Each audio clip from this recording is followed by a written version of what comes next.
After that review on the Illumination Lorax movie, I said I'd do a couple environmental movies that I remember seeing in the 90s. And what way to start it off than FernGully, The Last Rainforest. Which kinda doesn't make sense in that subtitle, given how many rainforests exist. But that's the least of any issues it has.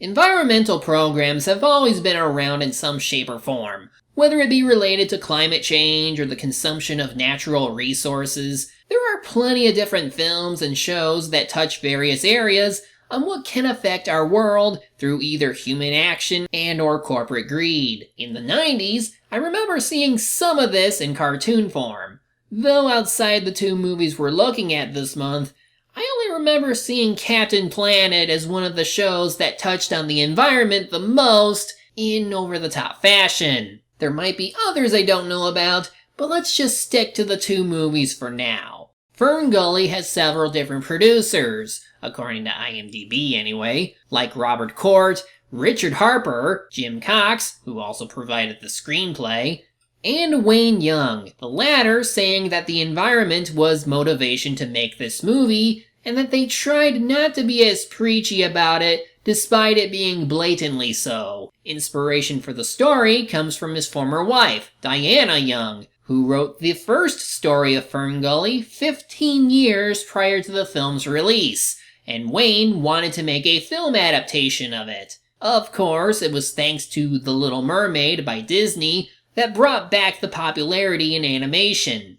Thus, the movie would eventually be completed in 1992. You could say this movie was riding off Disney's success, like many would do, but many are still drawn to traditional animated movies anyway, so why not? So let's actually start this and see what the crew did relating to their themes. Now at first, the movie sets a decent tone with its use in visual and sound design.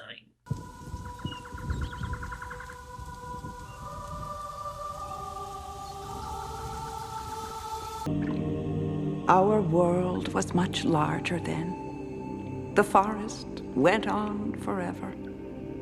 We tree spirits nurtured the harmony of all living things, but our closest friends were humans. It makes it seem less of an environmental movie and more like a pseudo-fantasy story involving fairies who protected this one forest against this evil spirit named Hexxus, who nearly destroyed everything and drove the humans away, presumably to extinction. Hence why Maggie, an elder fairy voiced by Grace Zabriskie, is teaching her apprentice, Krista, voiced by Samantha Mathis, how to use her powers right in case she has to do what Maggie did to Hexxus long ago, which was seal him in a tree. But Krista is more interested in the upbeat tone of the forest.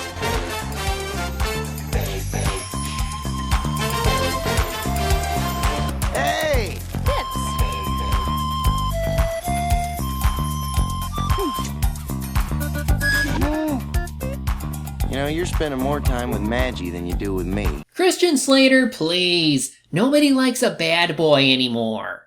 Hey!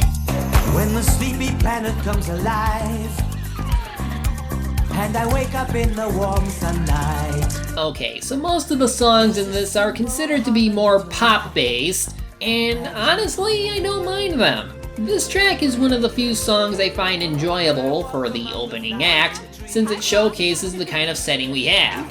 And if those drawings from earlier didn't give it away, this is meant to take place in Australia, specifically near Mount Warning, somewhere along the eastern coast. Outside of Rescuers Down Under, I don't recall a lot of children's media making use of Australia and its creatures, who look decent in animated form, though I don't think beetles typically fly without flapping their wings. The animation was done by Croyer Films Inc., who often assisted in earlier works prior to this, making this their first feature-length animated movie. While they still received help from Young Heart Productions and 5 Films, the animation does look good a lot of the time.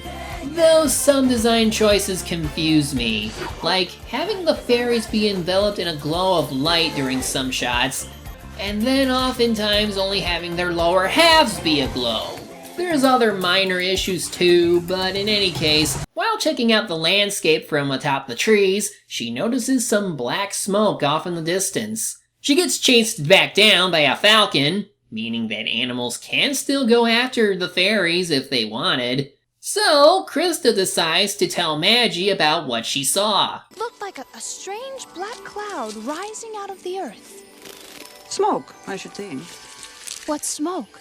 Oh, there are many things in our world you don't yet know about, Krista. There are worlds within worlds, Krista. Everything in our world is connected by the delicate strands of the web of life, which is balanced between forces of destruction and the magic forces of creation. With all these fantasy-like elements being thrown around, you would not really say this is all to do with the environment. At least, maybe not so much with standard humans thrown in, as it could just be against some unseen forces. But as we're about to see, there's still plenty of that human element that will bring some issues soon enough. Especially considering that Maggie says that Hexxus feeds off poison, and there's nothing around to free him. But even she starts having doubts upon seeing that smoke cloud. And now, what passes for humor in this movie? Oh! Red light. Red light again. Immediate clearance! Request immediate clearance! Meet Robin Williams in his first animated role. He voices Batty, a character who was supposed to only have 8 minutes of dialogue, but Robin provided at least 14 hours of improvised material, according to the Milwaukee Journal, so they tripled that amount. The end result? Primary testing laboratory. No! Pass the probe. Graduate students all gather forward. No! Love the haircut.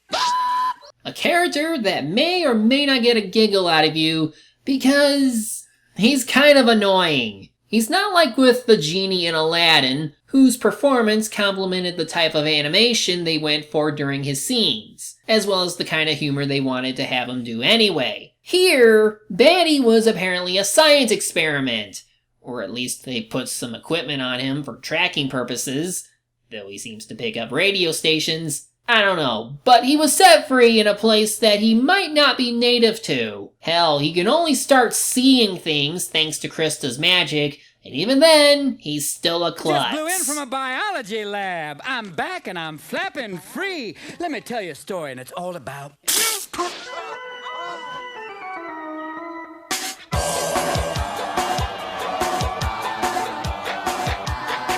Yo, the name is Batty. The logic is erratic. Potato in a jacket. Toys in the attic. Suddenly, that fantasy light pop tone just got interrupted by a rap song. It does explain where he came from and what happened with him, and I admit to liking how they animated this sequence, but why a rap song? The minute you gave us a sporadic character like Batty, the movie started to get a little batty. But he does bring up the name of his abusers. Humans. Humans? Where? No! Lucy! And there it is, the start of one common theme with most environmental media. It's always the human's fault. Of course, the fairies think they're long extinct, but this gets Krista's interest and learns that they might be at Mount Warning, the same mountain that Smoke Cloud was at. He tries dissuading her, but it's no use. Eventually, we do start getting some sort of tension in the moment, as she crosses into another forest to find red X's everywhere. Seems haunting, till you realize who made them, and then... holy crap, it's a Decepticon! I never knew such an advanced piece of technology existed. In 1992. Also, whoever is running this thing has a poor work environment. I mean, there's liquid pouring into the console. Are you coming in your quadrant, Pete? All done here. How about you, Willie? Well, that explains it. Now, which of these guys are we gonna give a crap about? How about you, Zach? Zach! Zach. He's a lazy sack of crap. Zach.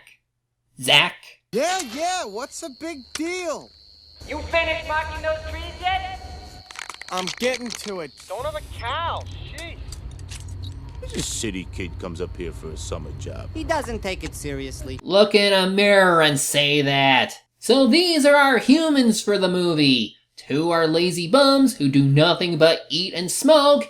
And then there's Zach, voiced by Jonathan Ward, who seems to be a cheeky teenager. A handsome teenager for those to crush on. At any rate, there's one really fat tree that he marks, sort of on accident because of a fly. And yep, this is the start of something bad. He then starts chasing Krista, thinking she's just some random bug, and while she's distracted by a tree being cut, he catches her. Only now it's gonna fall on both of them. Get out! Bless your eyes with magic light, I give the gift of fairy size of sight!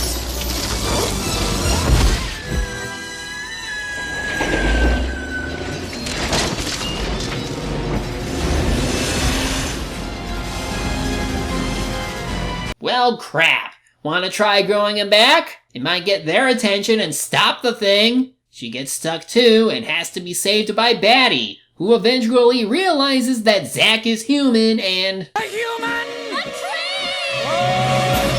You know, it was funnier when George of the Jungle did it. Here it's just sad. She goes through his thing, and yep, sure enough, he is a teenager. And also a dog lover, it seems. He does come to, and at first, he doesn't seem to believe what's happened to him. He thinks he's dreaming of the giant bat he pulls a knife on, or that Krista is a fairy.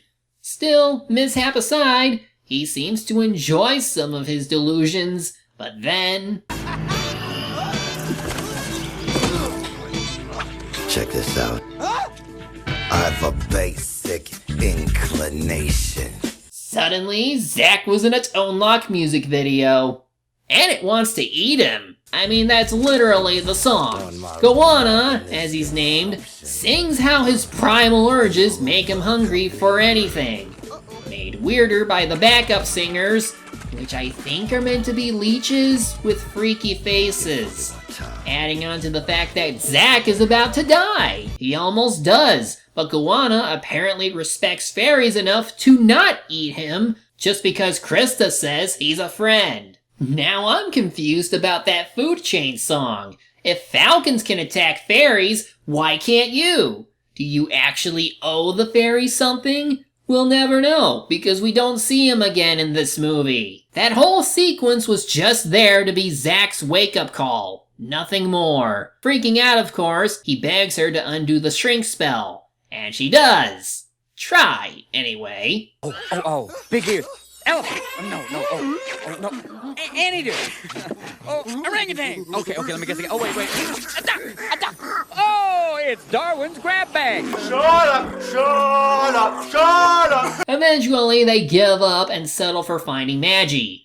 Meanwhile, Ralph and Tony find the tree containing Hexxus and are about to cut it down. Now, whoever gets that wood will have an evil house. Though maybe not, as the Hexxus slime monster escapes. And I love too how it feeds off the supposed poisons in the area, and steadily growing in size. It will soon lead to the one really good thing about this movie.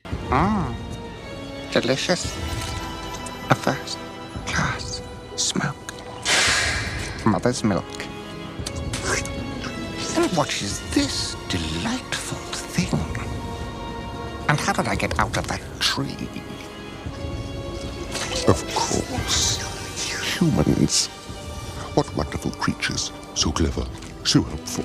Tim Curry provides the voice of Hexxus, and honestly, I could see him being one of my favorite villains from this decade. Now sure, it's weird how he's adapted to the times and what humans can do, and how easily he is to manipulate the lazy foreman, who are more than happy to work this machine into overtime just to cut down another forest. But considering that he was originally a spirit who fed on poison, and that could include metaphorical poison, I can see him as the spirit of destruction who will take anything for pleasure. Listen to his song, Toxic Love. Hit me one time.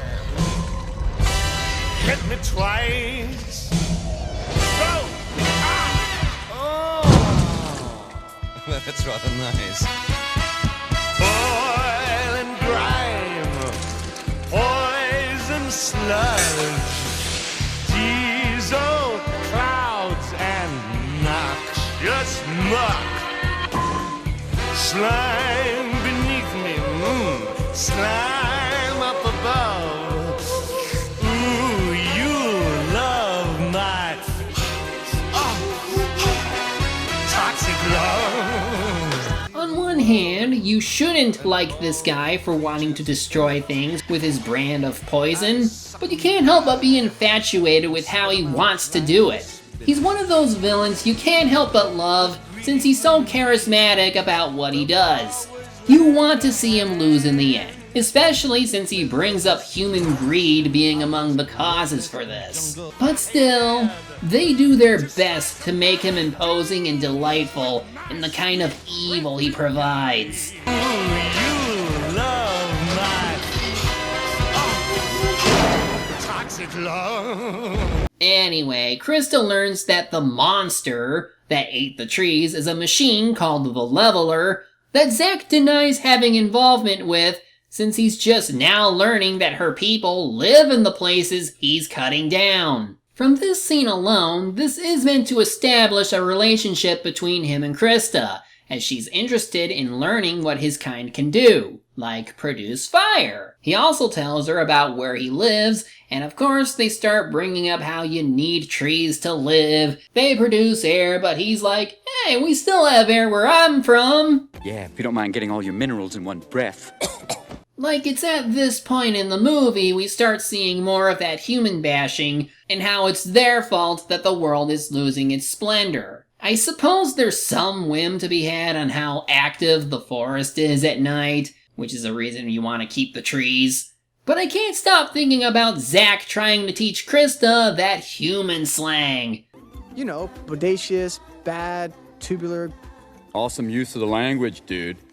As in, you are one bodacious babe. She might be able to understand him, but he can't understand nature. Like, holy crap, we get it. Humans suck sometimes, but there's still mostly good ones. You don't need to rub it in. Eventually, they get to FernGully and introduce Zack to the other fairies. We get another Batty hates humans bit before Zack shuts him up, and then Pips shows up to not only question him, but also to show that he and the Beetle Boys found that stereo during an earlier scene.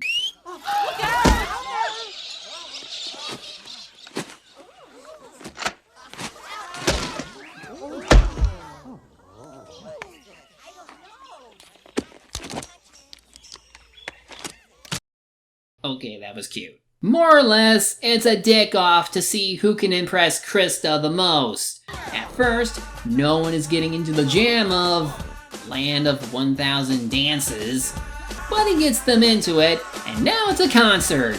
Even the kangaroo are impressed. Instead of going to Maggie, who's only watching from high above, Krista takes Zack away for another romance scene. It's also an excuse to show off some more nice-looking backgrounds and effects. A dream worth keeping. When you're feeling lost, I'll be your star. Just reach out and touch me, no matter where you are. I will give them props. I do like the song they use, and I like most of this scene's animation. I just have this feeling that their chemistry is lacking. Earlier they were getting to know each other, sure, but Zack still has that inability to understand nature the way they do, and yet it doesn't last as a negative for Krista any longer than when it started.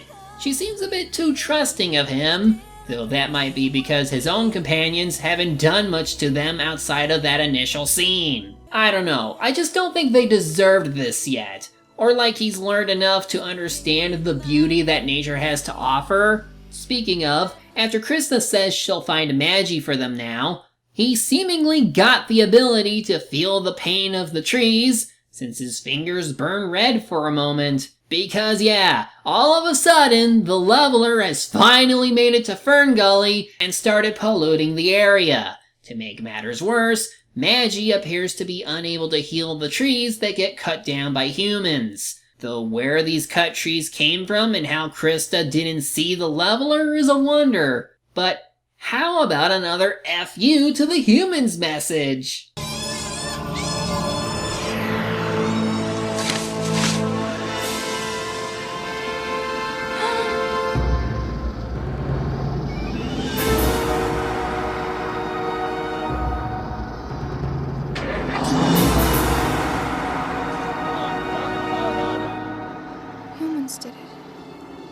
Humans did it all. Well, a corporation of humans did it. Corporations that use natural resources at a rapid rate that outlast what effort is done to undo that devastation. But that's the problem with environmental movies like this. They tend to blame humans as a whole and make it loud and clear. Perhaps it might be unintentional, and it's meant to be aimed at those actually responsible for this. But with how this movie handles the reaction forest inhabitants have toward humans, it can come off as a all humans are evil deal. Something that I believe is averted in the next film I'll look at. Zack ends up confessing to everyone about his ties with the leveler and urges everyone to flee since there's nothing they can do. But Maggie has other plans for the fairies and gathers everyone around to listen to what she has to say about magic. We have too long forgotten the magic powers of nature. The time has come to call on them again. Remember, all the magic of creation exists within a single tiny seed.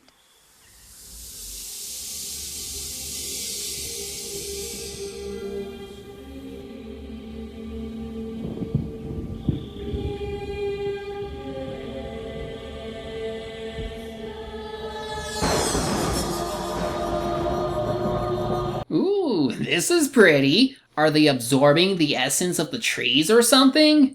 Maybe, since they encase the area they're in with more trees, while Maggie turns herself blue. Guess she's about to die. Look for the hero inside yourself, Krista. Look to the good and loving heart in you and all others. For just as every seed holds the power and magic of creation, so too do you and every other creature. So does that include humans? Probably, since Zack has the feeling touch power too. This turns into another mentor dies, but they'll always be with the hero moment, and her power seemingly spreads to all the humanoids in the area, so they have the power of creation as well. The leveler arrives shortly after, and Hexxus makes it look scarier with him just floating above it. Thus our climax begins, with them needing to find a way to fight him and stop the leveler. Especially when Krista's magic alone doesn't slow it down. So it's up to Zack, after getting grabbed by Batty, who only wanted to save him. Are you crazy? That's lemming talk. Wrong channel! Oh, Caesar, Emperor of Rome. Wrong channel! Well, all right, Gummy. We're going to war. Yes, Captain! Back to the cab, Batty! Let's go! But those rebel fighters off our tail? Lock and load, gentlemen! Good morning, Vietnam! Oh, no! Batty, watch out! Oh, this is gonna hurt. Oh, no! After Ralph and Tony spot tiny Zack, they see the giant smoke monster that was looming over them and run away. Pips then saves Zack so he can shut the whole thing down by turning the ignition key. This seemingly stops Hexxus for good since he can't take any more energy. It looks like it's finally over.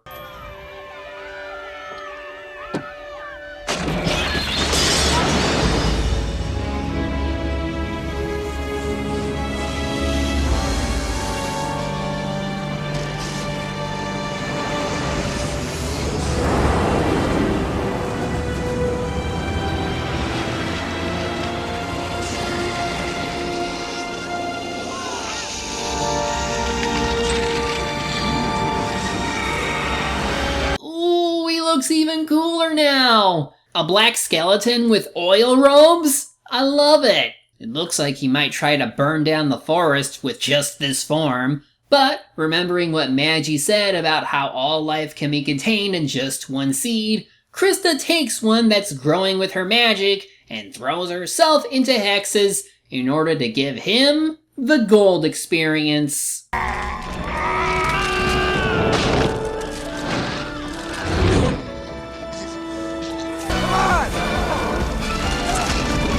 Help me grow!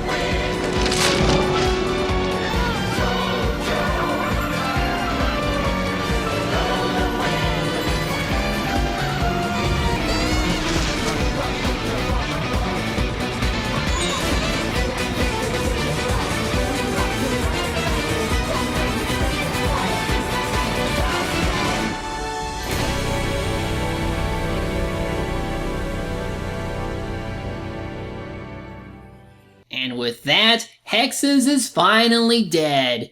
As for Krista, don't worry, she managed to survive somehow. After a brief embrace, Zack says he has to leave since humans may still harm FernGully, but Krista says that part of him may always be here, as she hands him a seed, unshrinks him, and after he finds Batty... Oh, I've shrunk! He plants the seed and tells his buds they need to change. And Krista does one last act to close us out.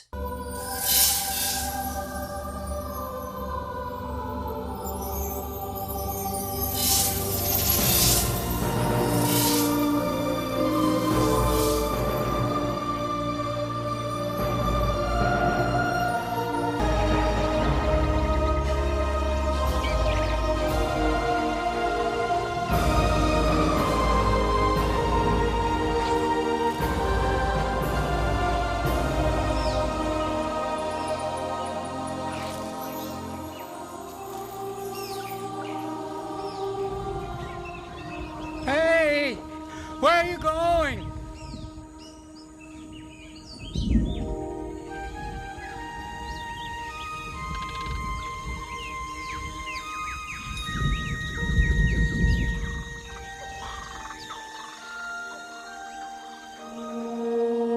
Well, I can safely say that the movie does have some good going for it. The animation and the villain. And not much else. Like seriously, I do think the animation was pretty good for the time. Most of the humanoid and animal designs are close to Disney quality. The backgrounds look beautiful. There's good effect work going on to really make the rainforest seem alive. There are some occasional detail goofs and perspective issues, but otherwise, Kroyer did pretty well taking the helm for such a large project. It's pretty obvious where most of the problems lie though. The story. It starts out decent, with the mysticism of this Australian rainforest having fairies with the power of creation and a spirit of destruction who feeds off poison and misery. And while I might have accepted humans losing their way from nature and that could somehow tie to needing to protect the environment, they really ham-fist the humans are evil message a damn lot to the point of obnoxiousness. Even though this is more to do with the corporation that would be doing this to them rather than the general public, they treat this like it's an everybody issue. Hard to believe they weren't preaching, like they implied, when no one would stop! Otherwise, the bonding between Krista and Zack was okay. They get some decent interactions and learn about each other, but it kinda gets sidelined when the main plot returns and goes back to human bashing. Also with the cast, most of them are alright, or otherwise not worth remembering, and the ones that stand out are Hexxus and Batty. Hexxus for all the right reasons, of course, and Batty for all the wrong reasons. Hexxus should have been given more screen time to really flesh out his seductive love for all things toxic, and Batty should have been given less screen time so he doesn't annoy the audience that much like he did here. I enjoy a good Robin Williams performance, but I don't think this was it. Really, I just find this to be a mixed bag. For while I can see this as another fine example in what traditional animation is capable of, even as far back as the early 90s, the writing holds it back a lot. Its attempts at spreading environmental awareness falls a bit short when it keeps telling people you suck. Not to mention that by the end of it all, the rainforest wasn't so much saved by humans learning something as it was saved through magic. All Zack did was plant a seed and is just going to tell people to do better. The lesson is, magic solves everything. But we don't have that, so goodbye rainforest! And yet, the movie did do well enough, both with critics and at the box office, to where it eventually got a sequel in 1998. I'll get around to that one at a later time. Otherwise, I wouldn't recommend this unless you're an animation buff. But next time, we'll be watching something that is arguably better. We'll find out soon enough. Until then, I'm the Media Hunter. Media's my prey, and reviewing them my way.